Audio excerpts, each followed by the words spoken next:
It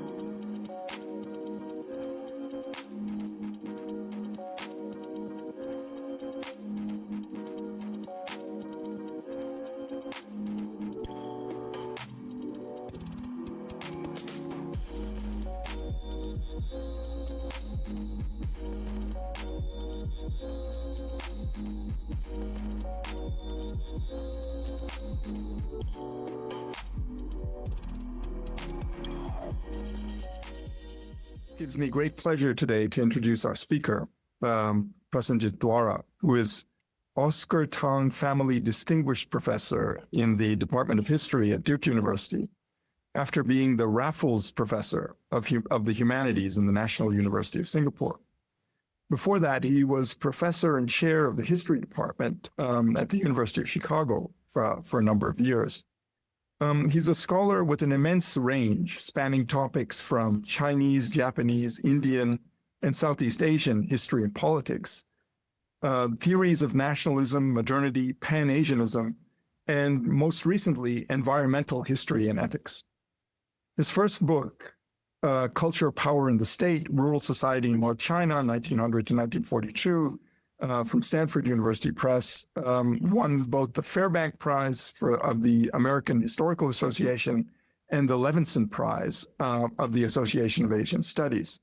His second book, Rescuing History from the Nation, Questioning Narratives of Modern China, that's University of Chicago Press, 1995, made an important intervention around how certain forms of epistemologies, linear time, and national imaginaries are naturalized and thereby serve to frame political practice without themselves coming under critical scrutiny.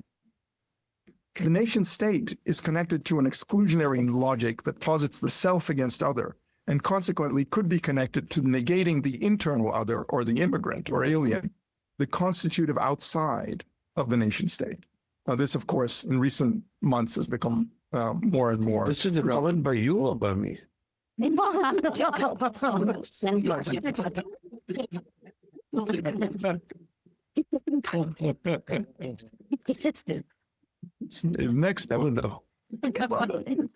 next book, Sovereignty and Authenticity, Manchukuo and the East Asian Modern, continued this meditation around the depoliticized politics of the nation state by examining the history of how the Japanese puppet state of Manchukuo reflected the antinomies of imperialism and nationalism in modern East Asia and more globally. This book became the basis of an important argument about how Manchukuo anticipated post-World War II imperialisms that stress liberation or giving sovereignty to the imperialized region. This book shows how the alienated structure of the nation state outlined in the Rescuing book are the condition for the possibility of new forms of imperialism that turns the sovereign nation state into its key moment. Most recently, he published The Crisis of Global Modernity, Asian Traditions and the Sustainable Future, which is perhaps his most ambitious project, which mobilizes transnational Asian traditions, including Hinduism, Buddhism, Taoism, and Confucianism, to confront our global environmental crisis. The book shows that dealing with the environmental crisis requires a transnational perspective and something like a global civil society. This book broadens the scope of his earlier work, serving the basis for what he will develop today, namely examining how capitalism, the nation state, outline an epistemic engine which produces splits between the subject and object and entails the idea of nature as an object of both knowledge and the extraction of value. Today's talk expresses its continuing concern for sustainability by discussing the global capitalist competition among nation states and leads us to a crisis in biocultural diversity. So without further ado, let me now hand the floor over to Prasenjit. I just send me that. Send it to when I pass away. Okay, so that was actually, thank you. I didn't know I did all these things, but he got the sequencing of me right. So, but today, as Viren pointed out, I'm going to do, actually this topic has misses a key element, but it should be called, which I've been sort of tampering. I sent it earlier, then I sent the same one it should have local knowledge very much within it. And we're going to talk, it's going to be centrally also about local knowledge and biodiversity. Okay, so I will begin.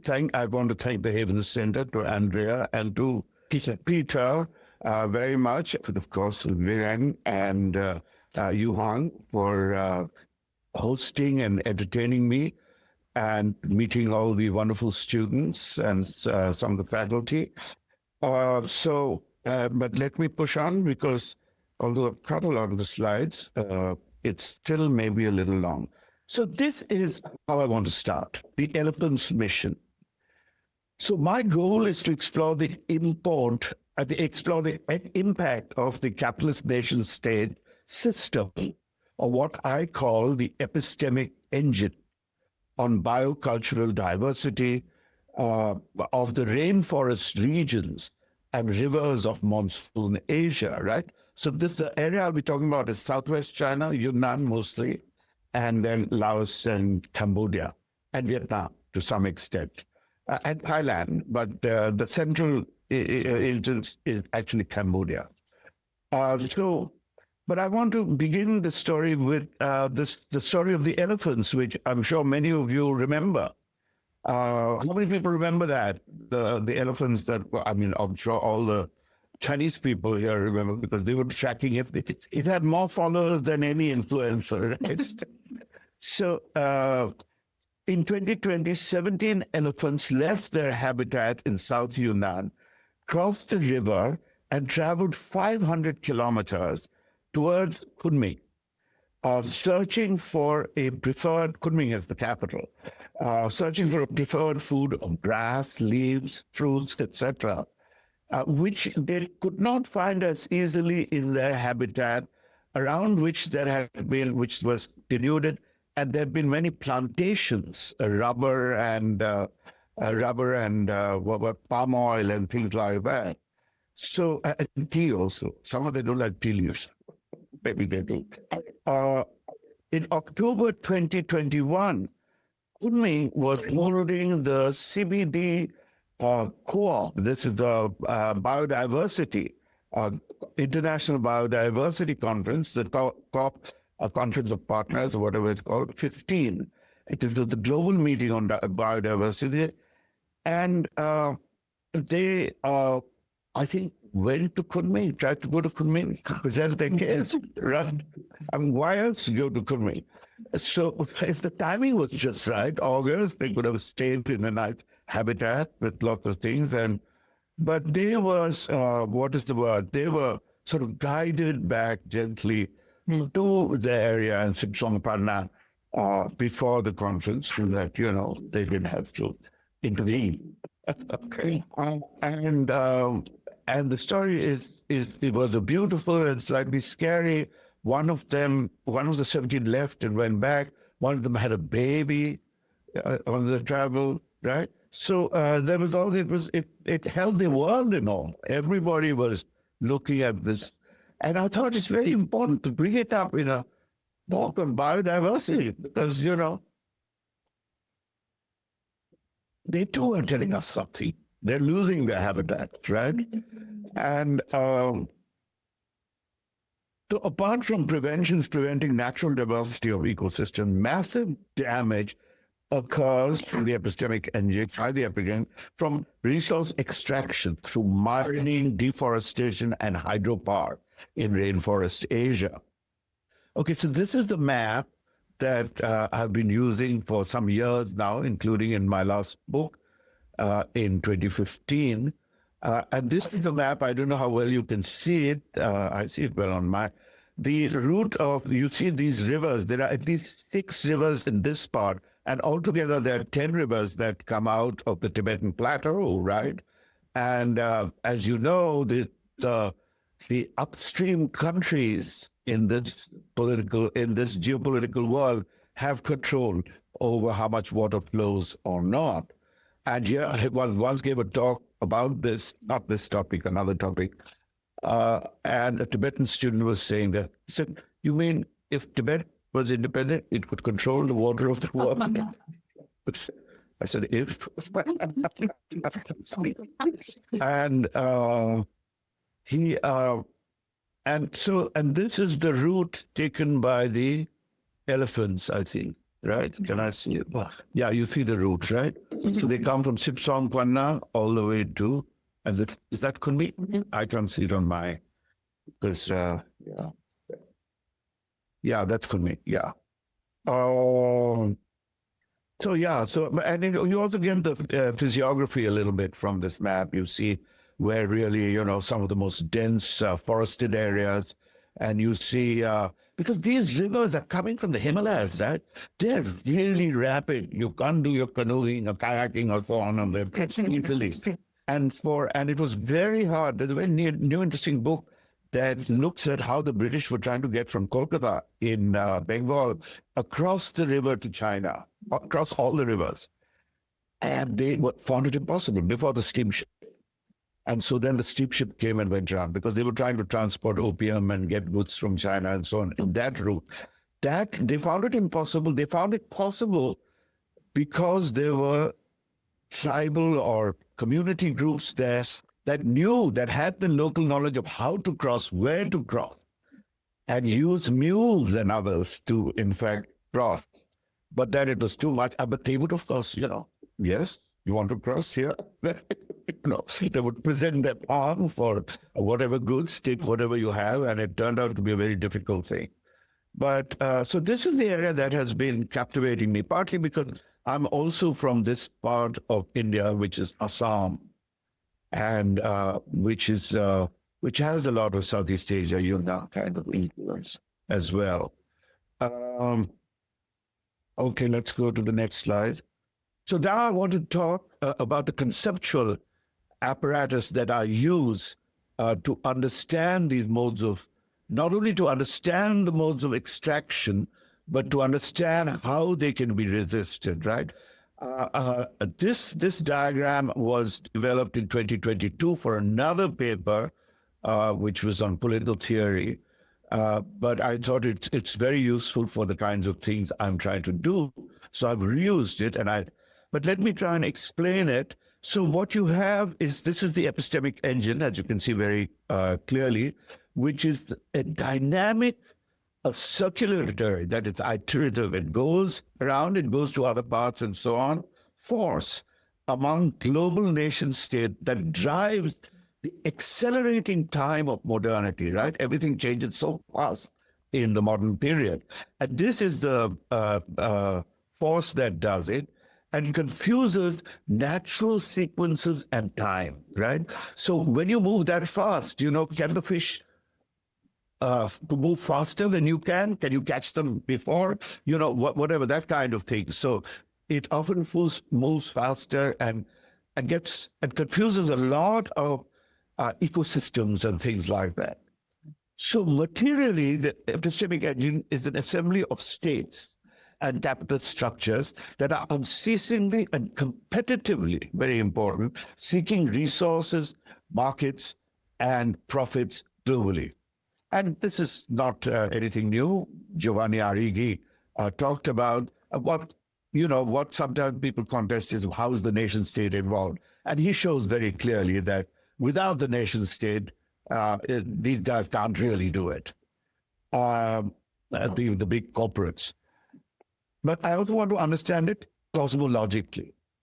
Cosmologically, unlike in earlier, more religious cosmologies and so on, the cosmology of the epistemic engine is the Enlightenment and the dualism of the Enlightenment between subject human versus object nature, right? And this cosmology sanctions the mastery or the conquest of nature in the name of progress, which then involves both society's development and competition. So all of those, progress is one that embodies all of that. Epistemically, I use how they know, I use the Foucauldian concept of power engine.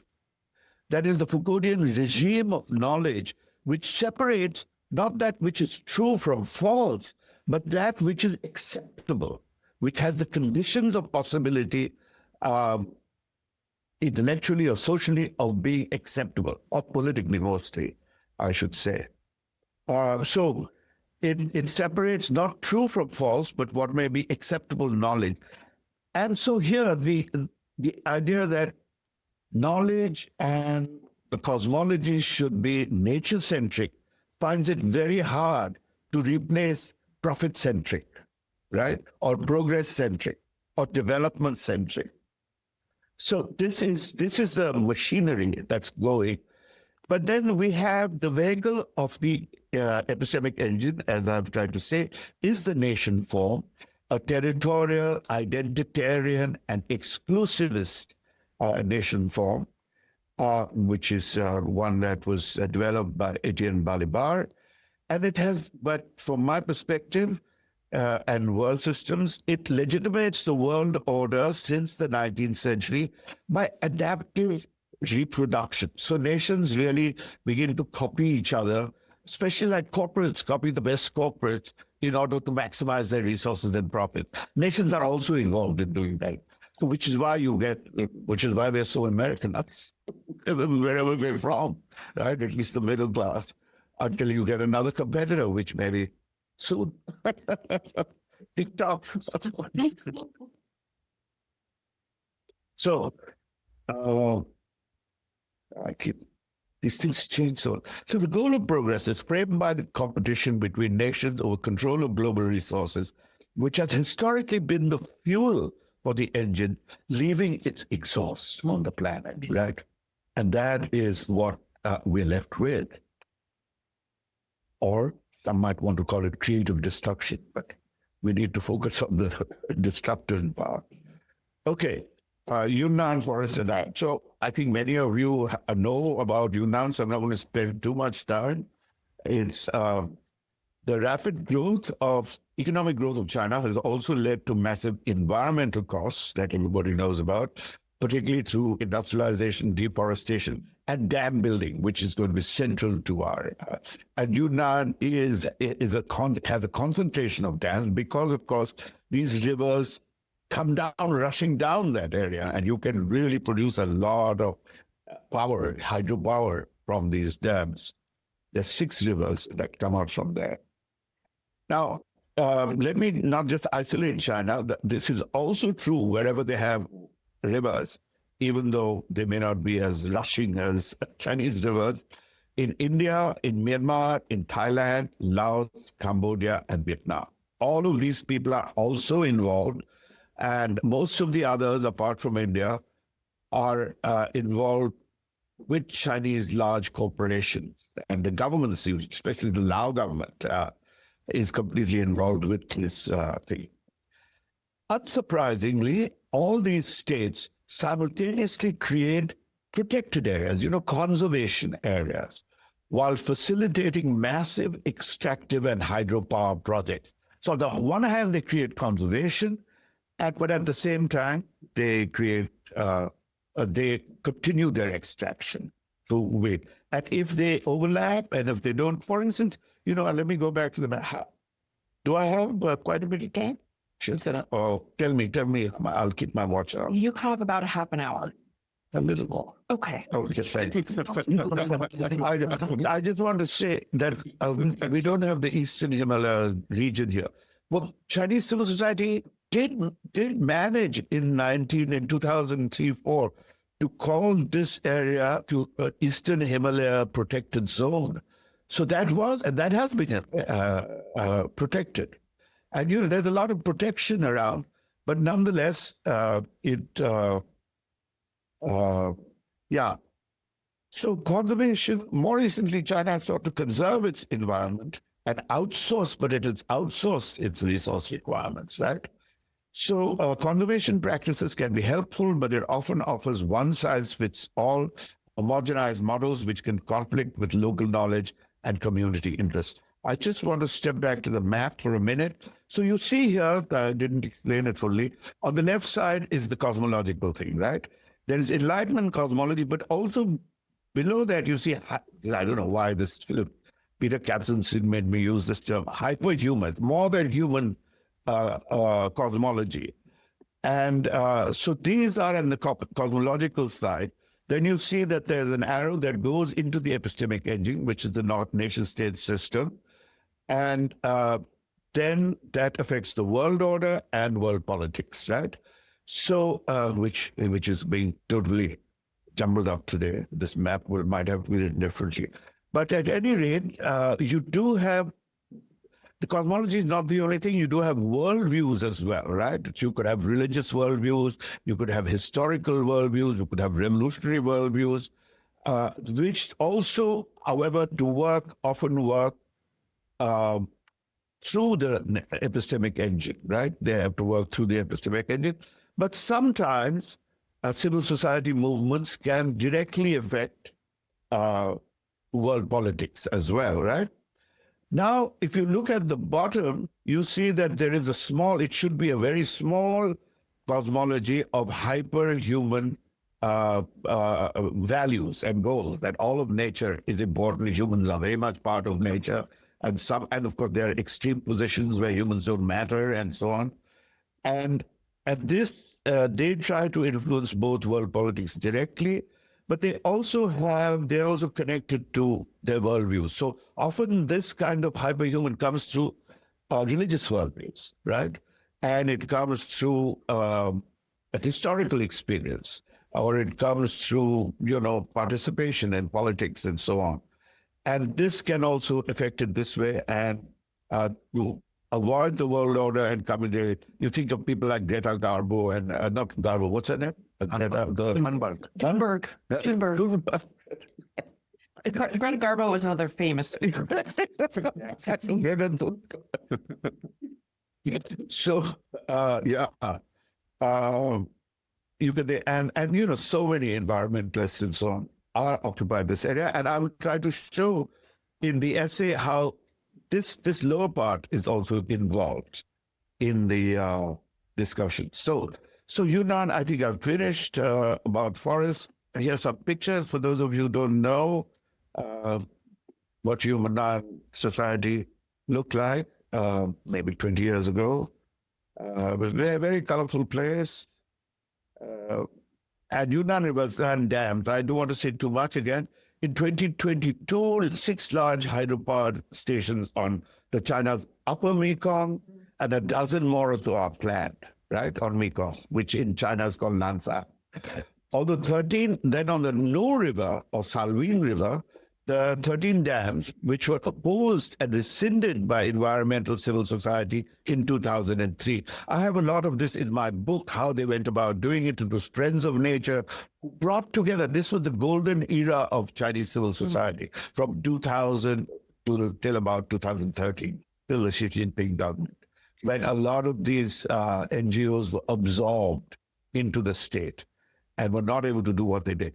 But what they did in the 2000s was actually not only build huge civil society groups in Yunnan, but also created links with Southeast Asian groups on the Mekong, on the Irrawaddy, and so on. And as you know very well, the Monsoon Dam was actually revoked and cancelled in just as well, because there was this recent earthquake in Burma, right, which was quite not far from Monsoon Dam. That dam could have been really affected.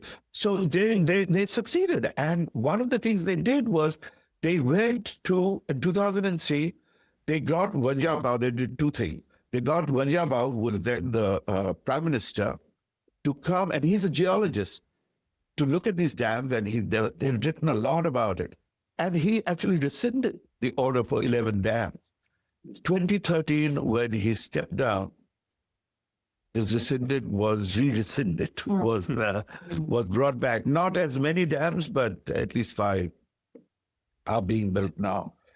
Now, these dams have been planned on it, even though 4 geologists have written warning of fragile geological zone. So this whole zone is extremely seismic, and therein lies the temptation, because the Himalayas exist because of the tectonics, right?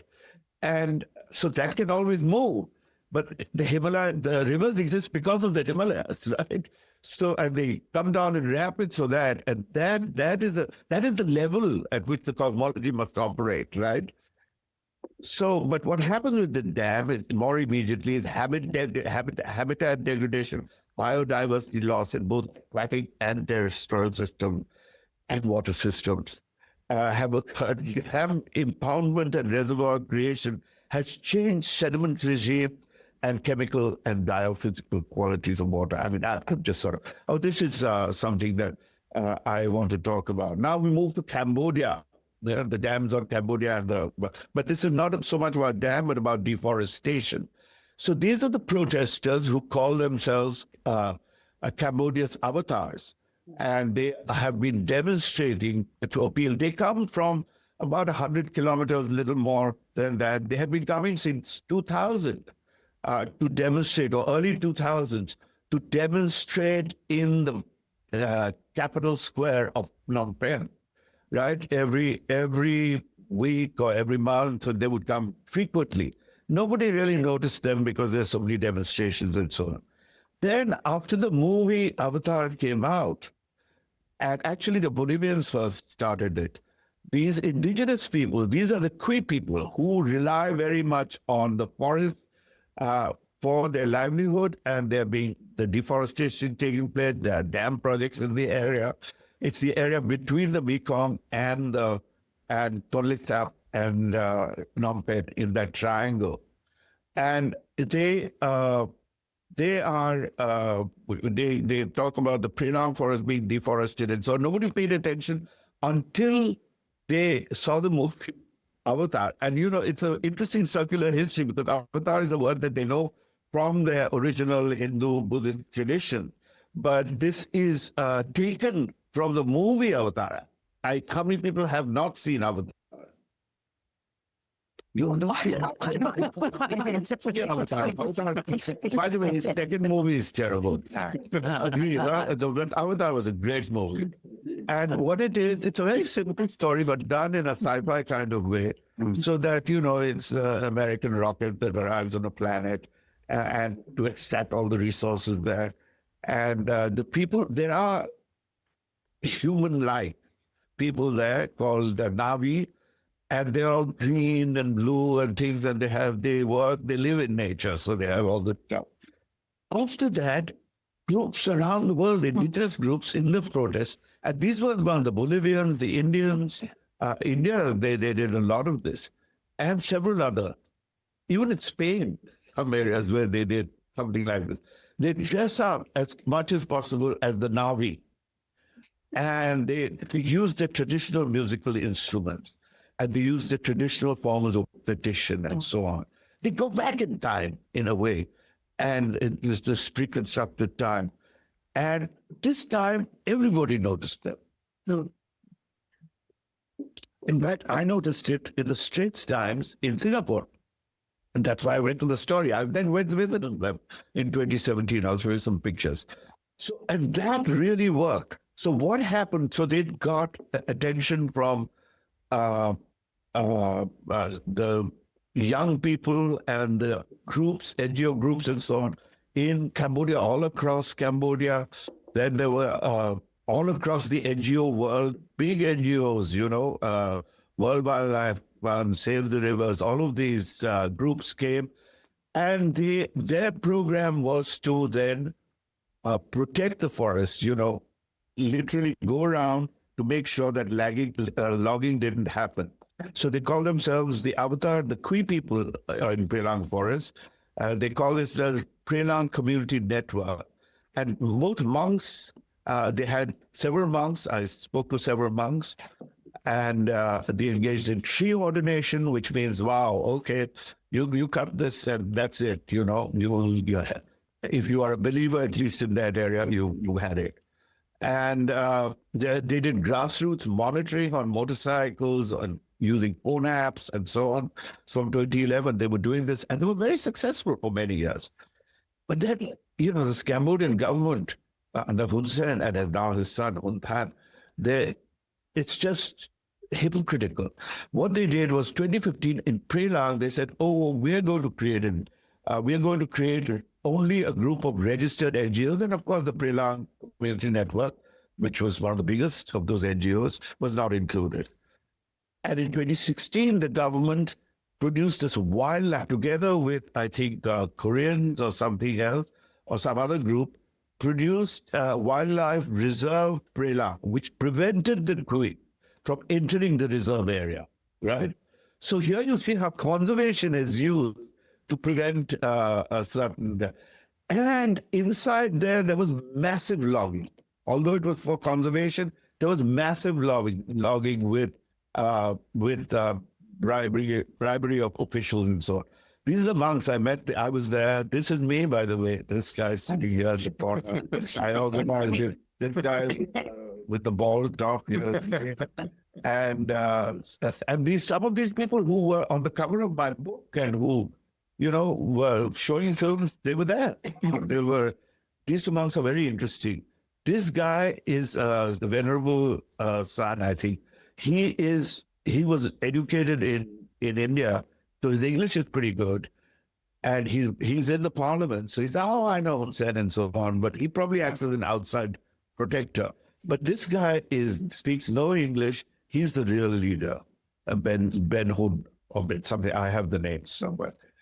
And he and, they do these tree ordinations, they contribute to, and the money comes, basically through their organizations, right? And, but logging still takes place. I didn't talk about how much they take and, okay, it's not here. Okay, so then to move to dams. Now there are more than 100 hydropower dams have been recently constructed across the Mekong River basin, dramatically increasing reservoir storage from 5 to 70 cubic kilometers, right? China has already built 9 dams upstream on the same Lansang Mekong River in its own territory, while Lao PDR has 16 dams and building many more, and many more are in the planning stages. Laos electricity for urban consumer and industry is the way that it makes its greatest amount of revenues, right? So that's its principal industry, Lao, and across Thailand and beyond markets. Chinese multinational hydropower companies, which are very, very, you talk about multinational corporations in America. You should see some of these like Huaneng or the Three Gorges Dam or the SDIC are often involved, but they're involved with local governments. So a lot of local governments in building the dams. Also other Asian and multinational companies are involved. There are water, if you're going to produce a water project and you issue bonds or you issue shares, equities, they are really bought in, there are particular water exchanges. There are water exchanges in Brussels, there are water exchanges in London, there are water exchanges, and you can buy and sell shares in this, right? And of course, when a shareholder buys a share, you have to have a certain amount of profit, right? So ultimately, it is the engine of profit that drives, no matter how much there is local opposition. That is what these guys have to achieve. And they often listen, when the World Commission of Dams produced an ideal size of dam, which is probably 1,000 times smaller than these dams, they also had other conditions. And as Jerome has done, he came as an anthropologist. This was on a small tributary, but he had also a bunch of NGO people who came and watched, and they asked to make sure to look for things and so on. But, they can always use loopholes. And it's also what the government declares, what is the territory that will be affected, not the territory that will also be affected somewhere downstream or upstream and so on. So it's very hard to figure out what it is. So potential profits and debt servicing to international financial companies and global water exchanges drive to make the financial rate of return of power output, right? So it has to be, I think, what is it? I have it in my notes. 17 cubic whatever per second you have to produce that. It makes it override all other priorities in the construction of dams. Here is where we can see the imperative of the epistemic engine, right? This is where it comes out. And both states are involved, multinationals are involved, and they have to, and global investors have to get this. Meanwhile, the local communities and the environment suffers greatly with dams. Okay, so here is a picture of the dams on the Mekong. So you can see the territory is much better on the left side of the map. On the right side, you see all these maps, and you see what happens when dams are built. You know, these cross-hatched areas are basically, this blue cross-hatched area is areas affected by the Sayamuri Dam. And the magenta stuff is by these lower dams out here, right? So, and this is they don't have the Tonle Sap very clearly here, but you'll see it in another one. But you see all these dams being constructed, they're just, you know, this whole area is a population of about, if you look at all the rivers, there's over 60 million people. Mm-hmm. And a lot of them are being displaced. They become, as Jerome says, people of the road. From being people who worked on the river, they become people on the road. What do you do on the road? You sell something or the other, you manage them, right? But meanwhile, the people who are insured to get their money are the people who run the corporates and are shareholders. So the river is seen by epistemic engine. I'm using Jim Scott's seeing like the state or seeing the river. PRC, Lao, PDR, and other states in the region view the water resources as the source of essential and highly profitable hydropower necessary for the development of the nation. State planners, engineers, developers, and technocratic elites engaged with dam building and planning, principally for hydropower, appear not to see the multi-dimensional losses that occur to the ecosystem and ecosystem services of the river basin, or to the multitudes of people who are affected by these losses and receive little benefits. Moreover, because these rivers cross or form national territorial boundaries and have multi-scale effects, they don't seem to care about how changes in one part of these 800,000 kilometer long Mekong rivers affects the other. And it affects both sides, because when you impound a river, when you sort of create the reservoir, you're actually displacing, bio stuff, including bio people, right? And animals and things like that. And then downstream, because of how this impounded water works, and when you release it or not, and because of the weather and because of the climate, it has had massively destructive effects downstream. So you see, hydropower alters, perhaps irreversibly, the hydrology of the ecosystem by decimating fish stocks, preventing natural fertilization of the floodplain, inundating agriculture and forest lands, and promoting saline intrusion, salt water from the sea, coming into, we talk about that, into inland, especially in the Mekong Delta. The first I talked about, now how many people know what the Tonle Sap is? Just two city people. Okay, the Tonle Sap is how would you describe it?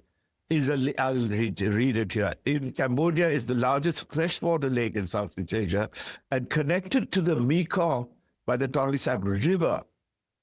Before the Mekong forms the delta in Vietnam and enters the sea there, it is among the Tonle Sap is among the most diverse ecosystems of the lake in the world.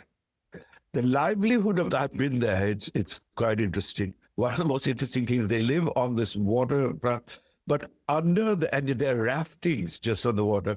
And when you jump on, you have to be careful, because under there are crocodiles that they are breeding, right? And they are always looking up there to see if a leg falls through or something. So, I mean, but it's a very interesting sort of floating existence for much of the So it really, it depends very much on what has now become a very important term, the pulse of the water, right? So lake is dependent on the annual flood pulse, like the Nile. That in turn is dependent on the waters of the Mekong that backwash into the lake and raise the level of the lake. An event that Cambodian marks, the Tonle Sap rises by as much as 26 feet until the fall period when it recedes and when it starts to drain again. And on that event, the Cambodians mark with a 3-day festival of boat races and fireworks. It's a very important social event for them. By the way, it's supposed to rise about 25 feet or so, but the 2019 mark was 10 feet below normal. Meanwhile, the fertile Mekong Delta in Vietnam, which supports 17 million people in itself, and also is, I think it produces 1/10 of the rice in the world. This is in danger of subsiding and becoming part of the sea because of the blockage of flow sediment and organic materials due to dam building and sand mining, right, on the Mekong River. So as Matt Condolf always says, and he has been at our conferences, we need a whole river basin understanding, right, which involves 9 countries, right, 7 countries. And that is, of course, the creator of the Mekong Commission, whose original purpose during the Cold War was to create dams, but now has become a forum for, we'll talk about it, a forum for demonstration to keep these dams from becoming dangerous. Okay, the next, Tonle Sap. So this is what the Tonle Sap sort of looks like. And these are the houses, these tall houses. This is probably when it's at a low level, but the water is high, much higher, right? And they trap all kinds of food in there. And this is the Mekong Basin. So this is the Tonle Sap here. It's probably at a high point. It comes down here, and then it has all these tributaries, much like the Yangtze Basin or the Ganga Basin and so on. It has all this deltaic formation, which developed over about 7,000 years, right? From sediments coming down from the Himalayas and so on, and became a very fertile area with this sedimentation. Now, the 7,000 years of its rising, it's beginning to subside. So who knows? Some people say certainly by the 21st century, if things carry on, it will subside. And there, I don't know how many million people, I think 30 million people or so on lives there. And all this rice produced and so on. I've been here as well. Very interesting places. It's really fun to go to these, and then you're walking, you're doing boat rides on the top of trees and so on. They're also very resilient. They've now started taking fruits from these trees when they don't have enough water for fishery and so on. So, okay, the Mekong River Commission and civil society activism. So I have my last 10 minutes and I'll do that. The Mekong River Commission is an intergovernmental organization, a Cold War organization, was originally established under the aegis of the UNDP to promote large dams in Southeast Asia. Since 1990s, and especially 2000s, transborder community and civil activism across Southeast Asia, particularly along the Mekong Basin, has directed its critical ire and protests at the MRC. You know, especially one of the things that happened with the Cold War, it released it released the production of civil society. The number of civil society groups grew phenomenally. And I actually looked up a statistic. Mostly, some areas already had a lot, but in Southeast Asia, they grew exponentially and they became very active. Of course, many of them, Thai and Burmese ones, were there before, but they became very active, and particularly along river issues. So a letter signed by over 200 civil society groups and others from the Mekong and other countries in 2007 launched a scathing critique of extraordinary application of responsibility on the part of the Commission. And this tries to create new norms and so on, right? Now, I'm not going to talk about how these those guys who are looking with the dam builders to see are you doing the right thing or not, and they don't really know. But I'm going to talk at lower level resistance. There's a Thai village leader by the name of Niwat Roikwe involved in the regional movement to oppose, do you know him? Yeah, I know. Oh, wow. That's wonderful. Very nice man. Nice guy. Real group. Mekong dams lead a more local movement in North China, Changkung district, which is from. It's on the Thai-Lao river border boundary, which historically shared fishing zones known as Luang on the Mekong with the Laotians in the village, on the other side, right? In the rapids, they had these things. Now, the rapids, as you know, are very hard to fish, but these guys had intimate local knowledge of deep pools between the rapids, right? But you have to know where they are and how they form. You really have to know the underwater geography, physiography at any rate. Formed by the river pulse, which allowed the spawning of the fish, right? So they go there to spawn because they can't spawn in the rapids either so easily. So they go there to spawn, and that is where they go to fish. And these traditional public fishing zones known as the Luang, and each zone could be shared by villages on both sides. So it was a kind of a territorial rather than a temporal division. Now, these community regulations were governed it was loosely governed under the notion of Thai Thamachat, which is like a Thamachat, something like that. China planned to slow the rapids because they wanted ship navigation on the Mekong River. So they wanted to blast certain areas, blast the contours so that the ships would move smoothly all the way down to Vietnam, right? And this was a big problem. There were problems with Thai government and so on. But I'm looking at the local version of those problems. So meanwhile, the fish were reduced. So they wanted to blast the riverbanks. Nait Rajpur petitioned the Thai Senate and had the project cancelled in 2003. And again, it was brought up in 2016. Meanwhile, when the fish were reduced, the community improvised the historical Luang along and across different lines, this time using also temporal differences, right? With the Laotian fishing communities in these zones, temporal zones. So certain time you get to do, so it is basically, the arrangements were more formal and involved new ideas of cross-boundary territoriality. They were still close to the idea of Thamachat. And what happened was you could allow 3 boats, you form a queue of boats, and you are given a certain amount of time, fish as much as you want, come back, but you can only do it thrice a day, right? And the other side also, right? So it became this, so they managed it. But what is more interesting, although it's,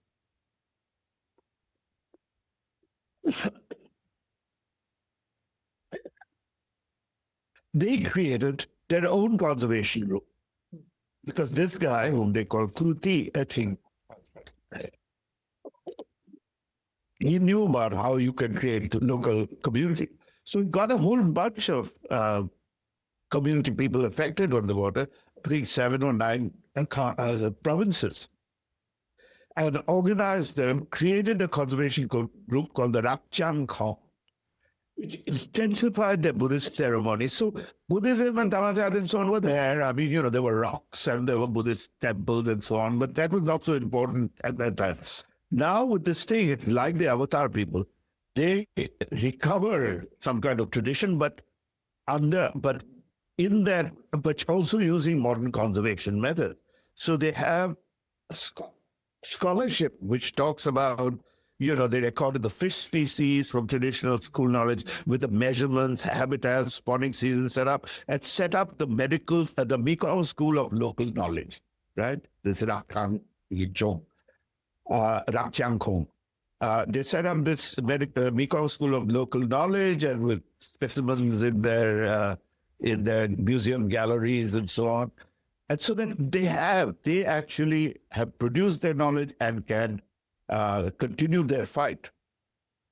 They have realized the power of local knowledge in resisting epistemic aging. Discussion. Okay, I have 2 more slides. As in Prelang and more generally the Mekong resistance cases, there are two notable points in relation to the preservation of biodiversity and local knowledge and culture. The first is that biodiversity is closely linked to cultural diversity through local knowledge. Second, while historically cosmological notions and experiential practices had sustained the commons of these marginal communities, they are not sufficient to resist the epistemic engine of capitalist nationalism.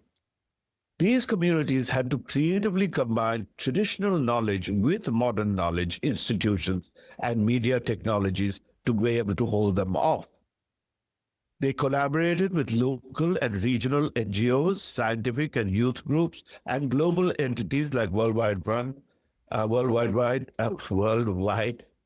Wildlife Fund.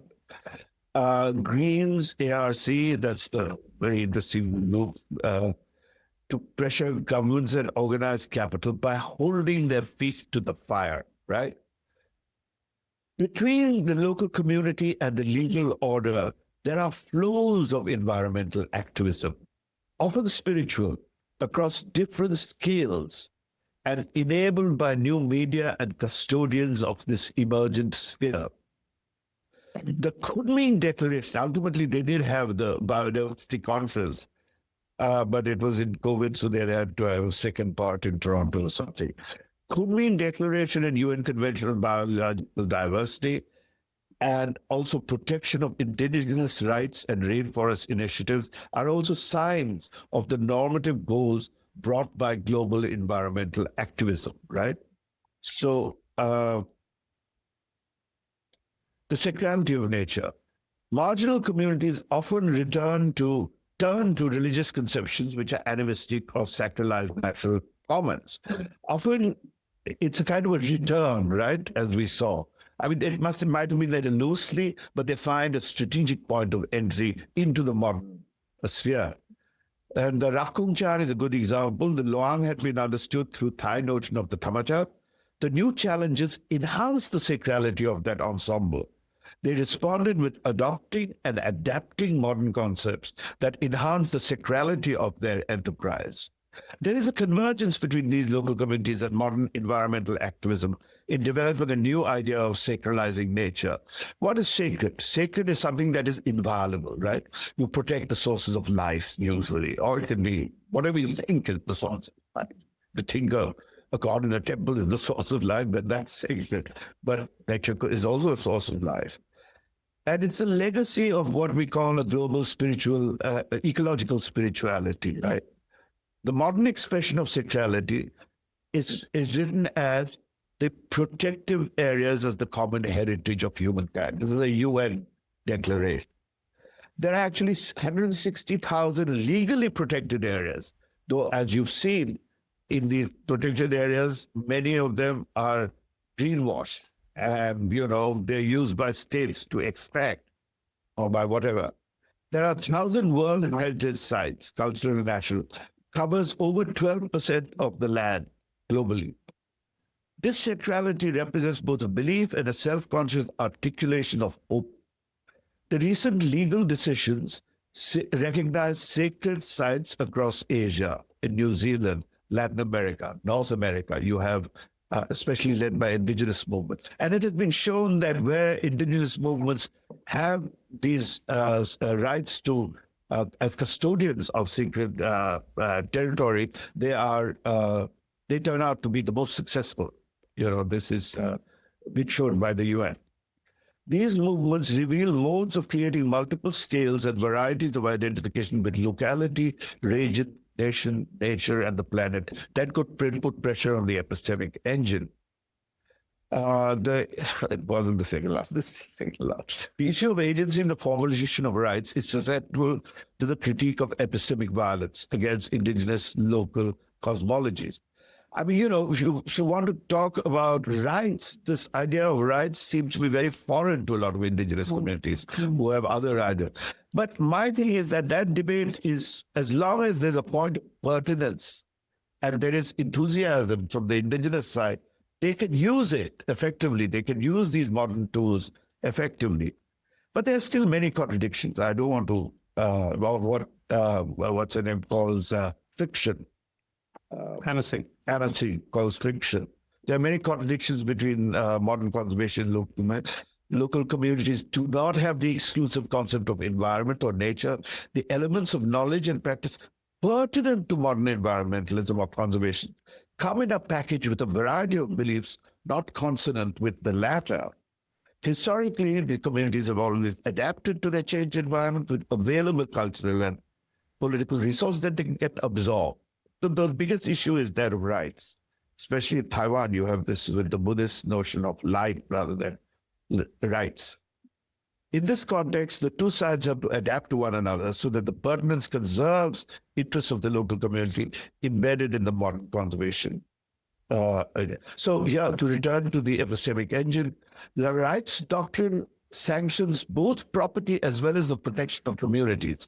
So on the one hand, it sanctions property, right? This big engine sanctions property.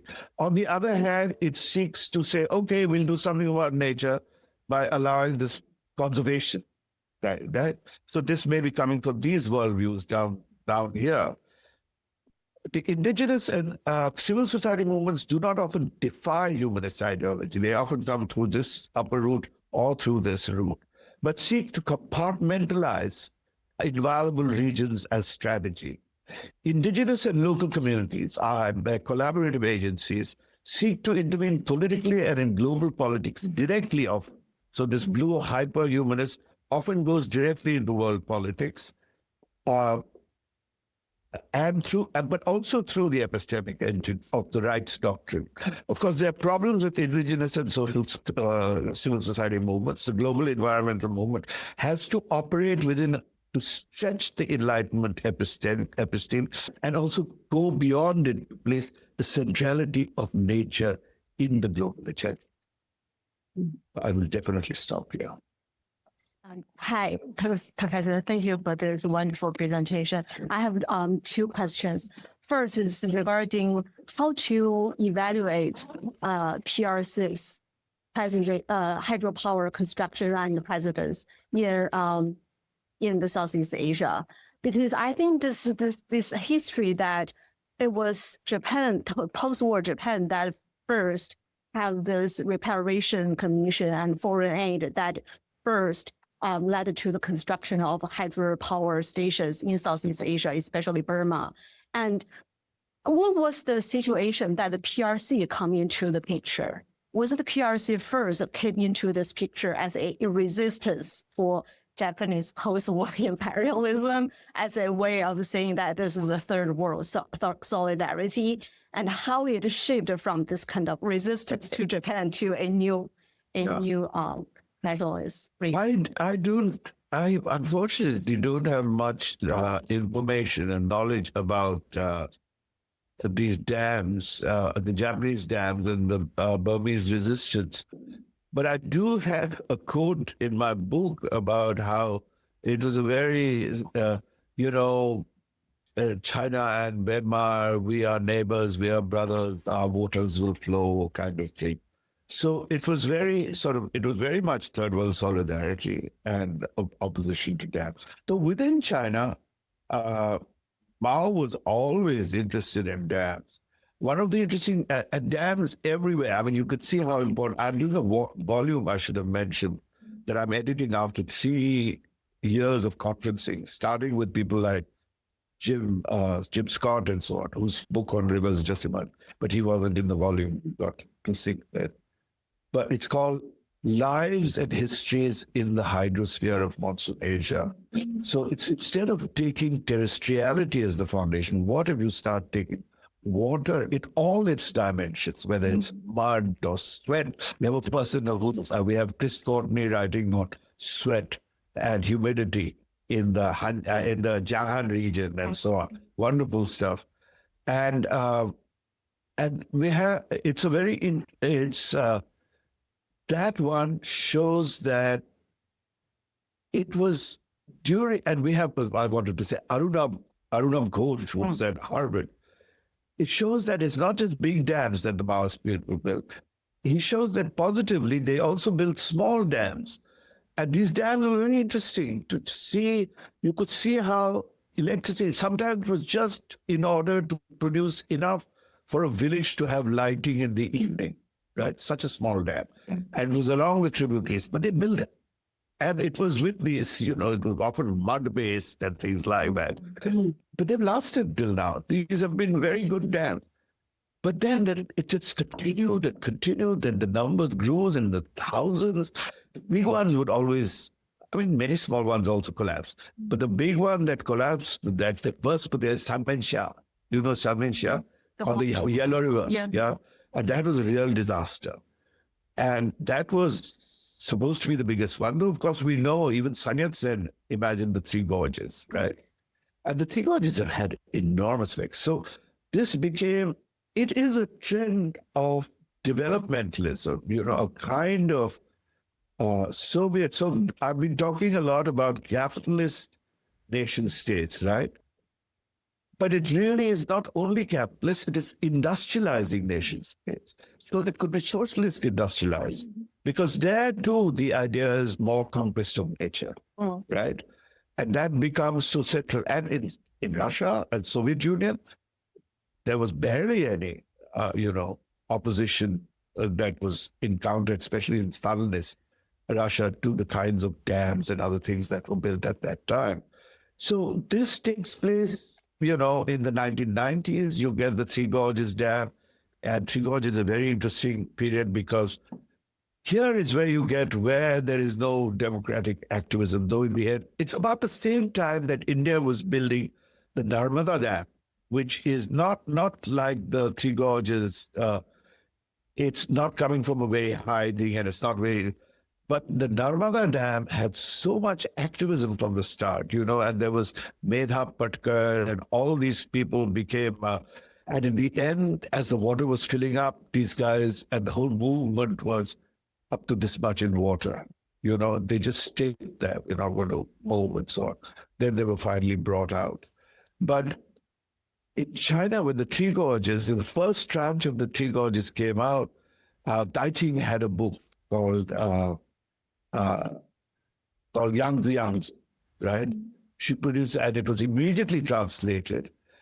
And the next tranche, when the PRC government went to World Bank, IMF, to various Morgan Stanley, the various countries, Europe and so on, and America, they had been lobbied, including Morgan Stanley, by NGOs, having read Yang in English, to not give money for the second tranche. So it was very costly for China to build the second tranche and sort of, And there are lots of scandals still around the Three Gorges. But now these new dams are completely, this is an outrage. Have you heard about the Yarlung Sampo Dam? The Yarlung Sampo was just commissioned. The first hydropower station, yes, Manchuria. Not in Manchuria. No, that's a different one.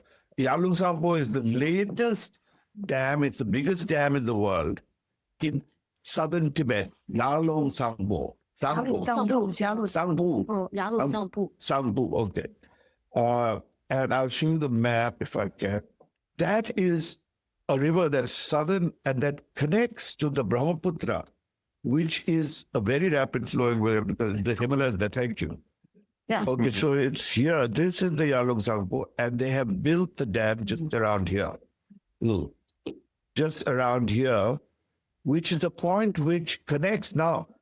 The Brahmaputra, there was a false alarm that, this will then affect fully the Brahmaputra won't have water.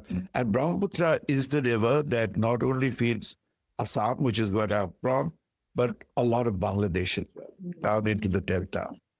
And so that is now considered the biggest dam ever. And this area is so seismic, is so earthquake. In fact, a month after they declared it, there was, or less than a month after they declared the commission bid, there was an earthquake in Tibet. It was not a super heavy one, it was 6.0, but many dams were affected. or destroyed in the last 2 months, I would say. But it's luckily not in the Yalong South. So if that happens, then that is it's also going to produce massive amount of electricity, which could be sold to anybody in the area, probably to India also. But it's a very concerning issue. And it's, of course, also a dual-use issue, right? Because if you control the waters or anything, it can always become a weapon. Upstream rivers always controlled, right? There are 3 countries in the world that did not sign the treaty water sharing agreements in the world. One is China, that controls 10 of the river. The second, any guess? India? India? No, India signed somehow. It was important because it controls the Sutlej, which goes into Pakistan.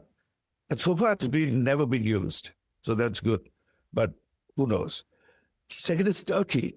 Because Turkey has the Tigris and the Euphrates, right, which goes through all of the Middle East, right? So then they didn't sign it. And the other one is Burundi. Now, Burundi, Rwanda, Burundi, but there might be some mountains there that have water.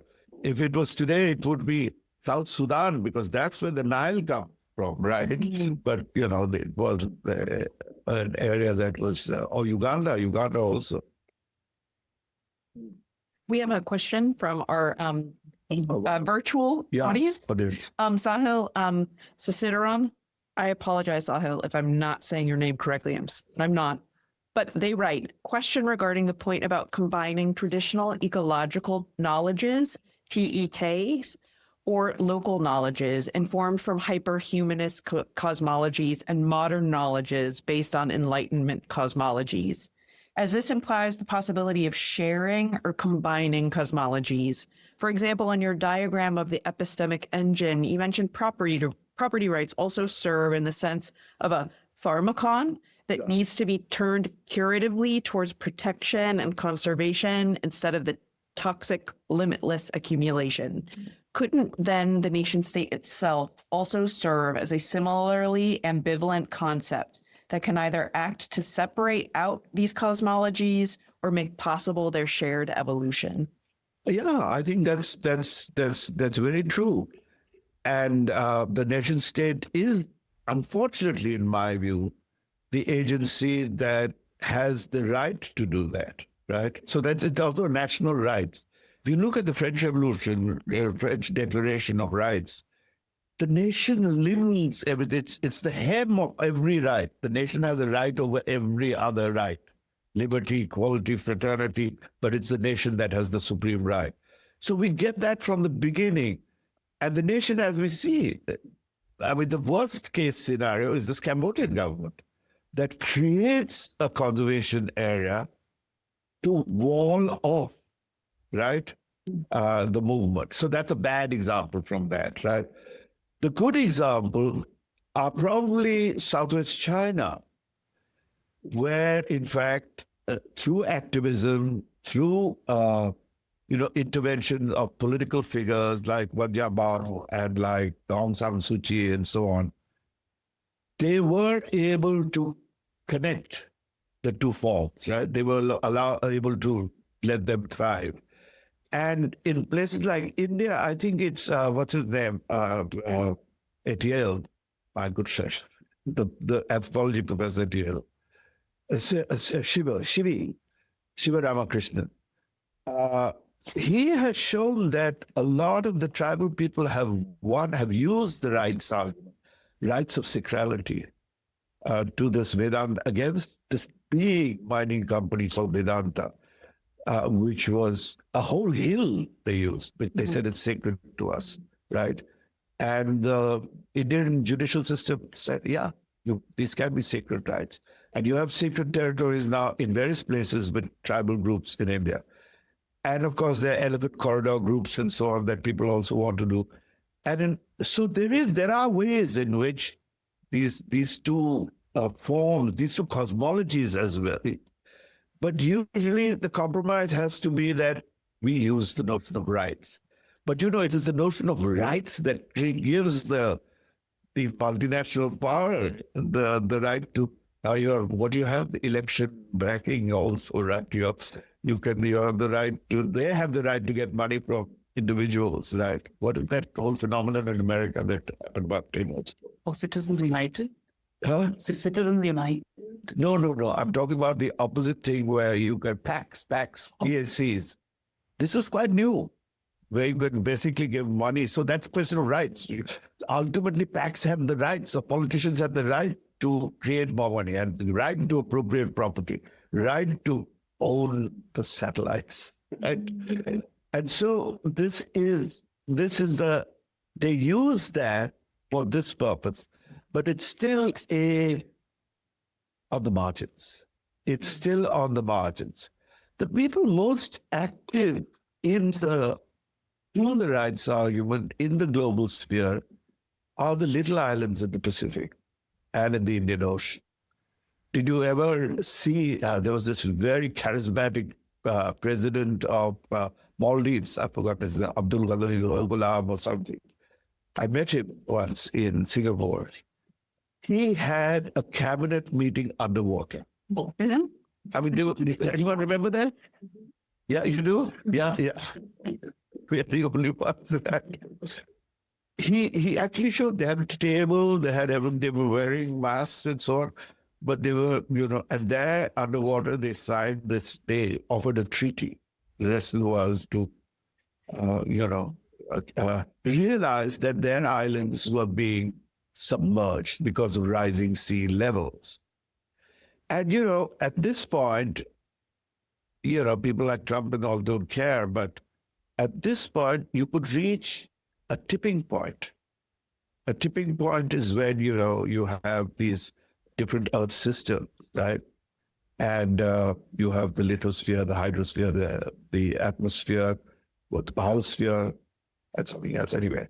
So if, for instance, this massive Greenland begins to sort of chunk away and form the thing, the ocean level will rise several feet, right? Or if there's a huge Brazilian fire, it could create much more sort of carbon in the atmosphere and rain out areas.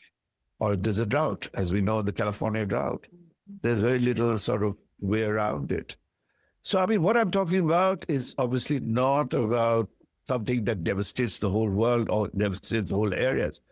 I'm really talking about a small part of it, which is forests and rivers are very important. And these Southeast Asian forests are the largest carbon reserve forests in the world outside the Amazon, right? And they are just being denuded. And China is very careful. It's not looking at so much in their territory. It is outsourcing. So there's a lot of log, and the electricity power is shared between these governments and China. So, but it's really about investors who make the money, and how much is redistributed and for what is something else. But one thing that is gone, I mean, some people will survive on the road, but one thing that will be gone is biodiversity. We may soon lose elephants. We may soon lose all of these apex creatures, which are so important for that whole natural system that we live on and that we live with. Yes. Yeah, Keith. Yeah, I kind of wanted to thank you so much for talking. It's very, very, very fascinating. I kind of have two questions, kind of continuing on this, because you're talking about this epistemic engine and this like really like ominous kind of power. I'm kind of wondering, because there's like diversity within certain nation states, what kind of, and how does that clash, right? Because you're talking about territoriality, but then the case of Mekong is that it goes beyond the territory. So I'm kind of wondering if you could elaborate a bit more, like say on that crash, and also the crash between indigenous and no, between states itself, between different epistemic and groups of epistemic engines. Within them, maybe state planners and engineers and the side of yeah, and also just within, like say between say China and Laos, or like they're working together, but also their goals diverge. Yeah, they have their goals diverge. Yeah. Yeah, and then continuing kind of that, the second part is that you set up these worldviews, right? You mentioned these local communities using, say, Buddhism as a framework, but then Laos, as in Cambodia as well, or in Thailand, they've also framed themselves as a Buddhist nation state. So kind of Tammata. Yeah, exactly. So the claim of it is that they have this common worldview, but they're using it in different ways. I'm kind of wondering if you could elaborate on what explains that. Is that the epistemic system, or is that something else? That's a complex and interesting question. There's so many parts to it. Let me go from the last to the first. The last one is as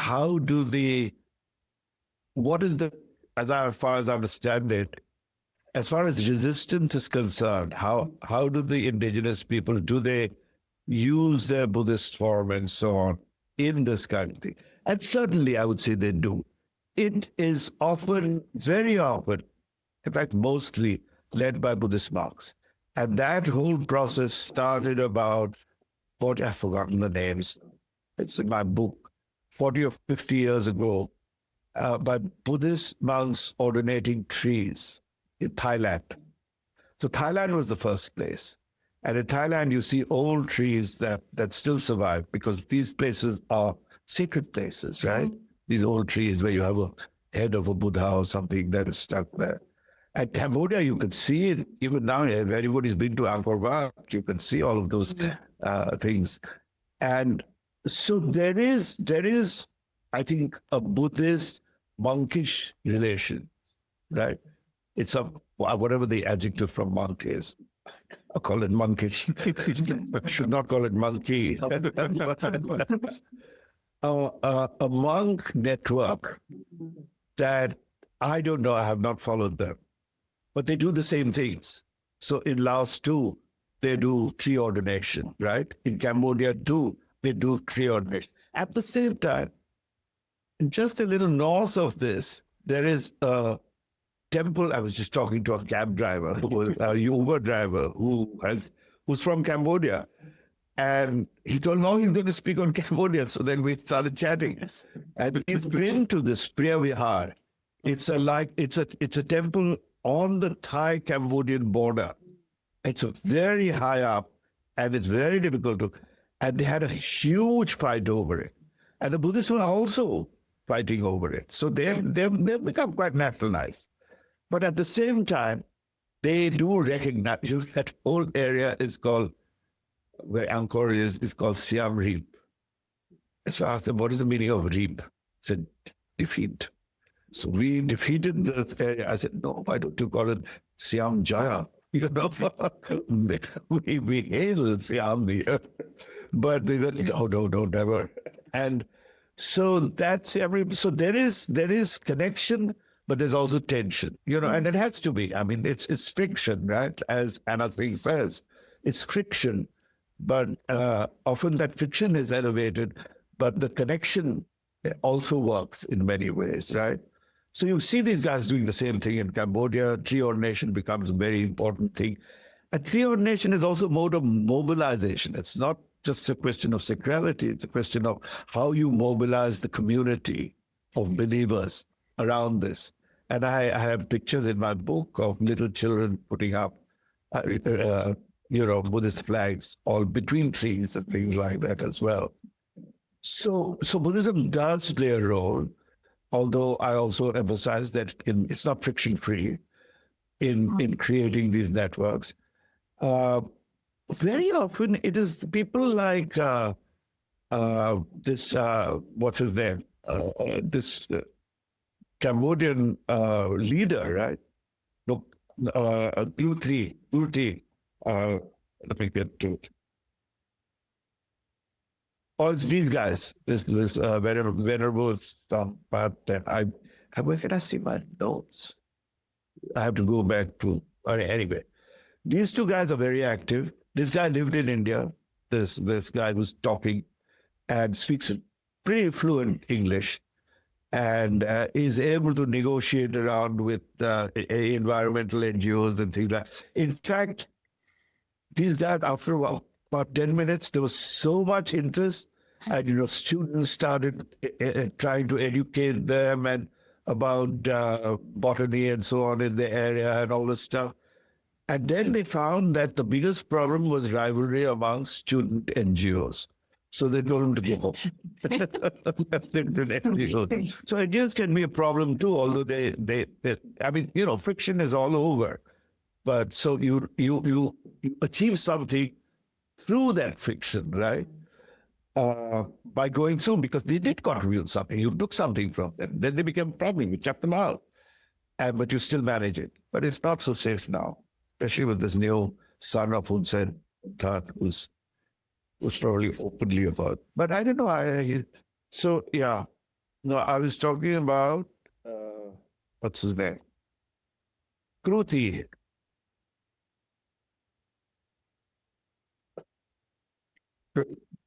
Right, maybe correct. Just make a Please. And then we are at time. yeah. So please Okay. go ahead. Please. yeah. No, I just wanted to make a comment about this exchange. He has so many questions. Yeah. I'll answer them. Yeah. Yeah, through email. Don't go through the respondents. Okay. How much time do we have? We are at one time as subcommittee. Well, no, I just wanted to, one thing I thought maybe sort of going under the radar is I think one of the points to the question is the relationship between the epistemic engine and then like conflicts that are happening within the epistemic engine. Yeah. And so and one of the things, if I understood correctly, the epistemic engine is at a higher level of abstraction than the conflicts. So that when you talk about capital and the nation state system, then then that allows for conflicts between nation states that are both conditioned by the possibility of the larger framework. So that's what I would think. So for example, the right. So But there's also need quite a lot of tension between nations, because in time, firstly, just impounding huge amounts of water, just completely, there's no way that you can help the flow of water properly. Because what you do is you release, because you need that water, you release the water when there's too much, and you don't release it when there's enough now. And this completely affects the soil and the nutrients in the area, and also salinates it, because water sits a lot, it gets salinated.